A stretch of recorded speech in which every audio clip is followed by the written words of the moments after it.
Hello, I'm very excited to announce that Google Expeditions now works in all TVDSB schools. So I wanted to put together this brief tutorial to show you how it works from both the lead or the teacher side as well as the explorer or the student side of the Google Expeditions app. So here I am in the Expeditions app on my iPad, and in the upper left hand corner, let me just tap on those three lines and then toggle on downloads only, so it'll show me the expeditions that I have downloaded.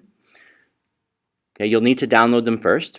And if we scroll all the way to the bottom of this list, I downloaded an expedition called World Cities. So let's select that one, and it will launch into the World Cities expedition.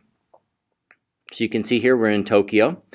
Now there's a start button in the bottom right hand corner, so if I tap on that, the teacher's presented with some information to share with their students, as well as 3 questions at the beginner, intermediate, and advanced levels.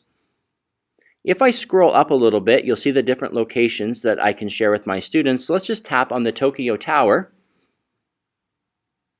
There we go.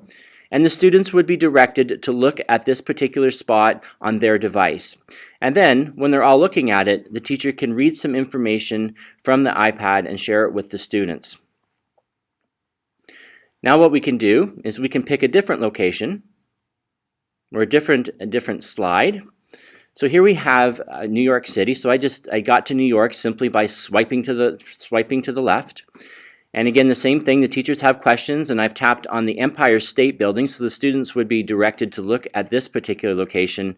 And then as the teacher, I would share some information about what the students are looking at. All right, so there's many different locations that we can share with our students in the World Cities Expedition. So that was the teacher or the lead side of the Expeditions app. So let's have a look at the explorer or the student side of Expeditions now.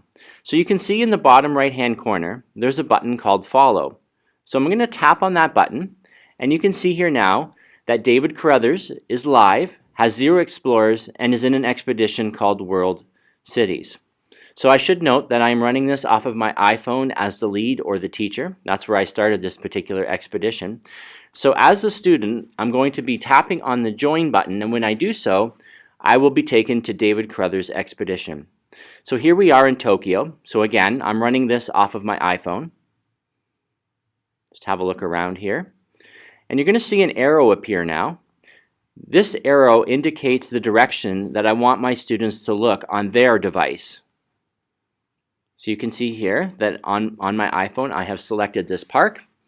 And then I could share some information about this park with my students because it's on the iPad.